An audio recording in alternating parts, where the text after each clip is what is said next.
యాదాద్రి భువనగిరి జిల్లా నుంచి అక్కడ ఉన్నటువంటి రాజకీయ పరిణామాల్లో కీలకంగా కూడా అనిల్ కుమార్ రెడ్డి ఇప్పటికే పార్టీ మారుతున్నాడు అన్నటువంటి ఒక సోషల్ మీడియాలో వార్త హైలైట్ గా తిరుగుతోంది. దానిపై కూడా అనిల్ మొత్తం కూడా ఫైర్ అయినట్టుగా తెలుస్తోంది. దీనికి సంబంధించిన పూర్తి డీటెయిల్స్ అందించేందుకు మన ప్రతినిధి కిరణ్ అందుబాటులో ఉన్నారు. కిరణ్,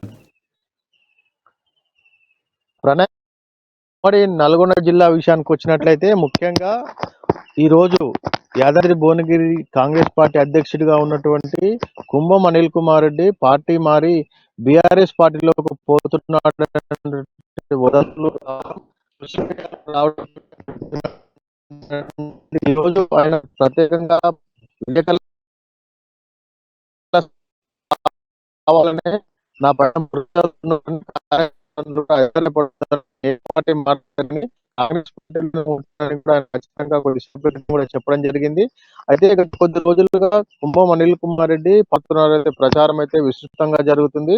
అతను భువనగిరి పోటీ చేశారని, గతంలో ఇక్కడ నుంచి పోటీ చేసినటువంటి బూర నర్సయ్య గౌడ్ మునుగోడు ఉప ఎన్నికల్లో బీజేపీలోకి వెళ్ళిపోవడంతో ఈ కుమార్ రెడ్డితో బీఆర్ఎస్ వర్గం అతన్ని టచ్ లోకి తీసుకొని భువనగిరి టికెట్ ఇప్పిస్తామని చెప్పి అతన్ని పార్టీలోకి వస్తాడని చెప్పినట్టు ఒక వార్తలు రావడంతో ఈ రోజు యాదాద్రి భువనగిరి జిల్లా వ్యాప్తంగా కూడా కాంగ్రెస్ శ్రేణులన్నీ కూడా ఆందోళన వ్యక్తం చేస్తున్నాయి. పార్టీని నమ్ముకొని గత ఎన్నికల్లో కూడా కాంగ్రెస్ పార్టీ నుంచి పోటీ చేసినటువంటి అనిల్ కుమార్ రెడ్డి అక్కడ ఉన్నటువంటి ప్రత్యేక రెడ్డి మీద ఓడిపోవడం జరిగింది. దీంతో అప్పటి నుంచి కూడా అతను నియోజకవర్గం పెట్టుకొని కార్యకర్తలు అండగా ఉంటున్నాడు.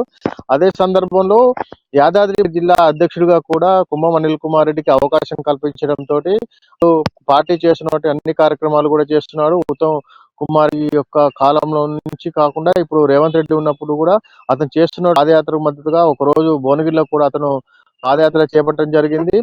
ఈ సందర్భంగా ఈ రోజు కాంగ్రెస్ కార్యకర్తలు అందరూ కూడా భువనగిరి పోలీస్ స్టేషన్ లో కేసు కూడా పెట్టడం జరిగింది. ఎవరైతే అసత్య ప్రచారం చేస్తున్నారో వారిని శిక్షించాలని కోరుతూ కూడా ఈ రోజు భువనగిరి పోలీస్ స్టేషన్ లో కాంగ్రెస్ కార్యకర్తలు అతను కేసు నమోదు చేయడం జరిగింది. ఇక కుంభం అనిల్ కుమార్ రెడ్డి ప్రత్యేకంగా మీడియా సమావేశం ని ఏర్పాటు చేసి తన యొక్క సందేశాన్ని కూడా పంపడం జరిగింది.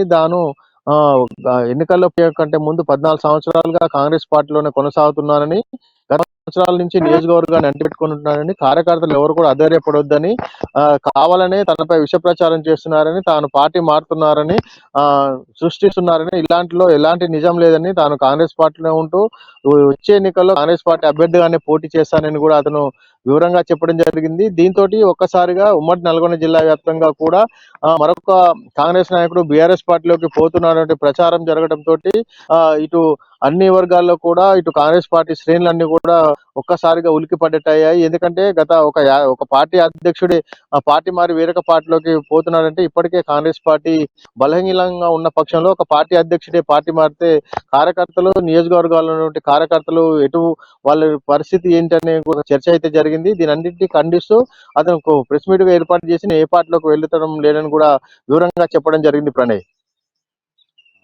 కిరణ్, ఇప్పుడు ప్రస్తుతం ఉన్నటువంటి ఆ ఎమ్మెల్యే పైలశేఖర్ రెడ్డి మీద బీఆర్ఎస్ నాయకత్వం అసంతృప్తి ఉందా, లేకపోతే మొన్న కేసీఆర్ చెప్పారు 99% మందికి సిట్టింగ్ ఎమ్మెల్యేలకు ఇస్తానని, అంటే 1% పైలశేఖర్ రెడ్డి ఉన్నాడని చెప్పేసి ఈ ప్రస్తుతం అనిల్ కుమార్ రెడ్డిని బీఆర్ఎస్లోకి ఆహ్వానిస్తున్నారని అనుకుంటున్నారా? ఏమో అంటే బీఆర్ఎస్ శ్రేణులు ఏమనుకుంటున్నాయి, కాంగ్రెస్ శ్రేణులు ఏమనుకుంటున్నాయి?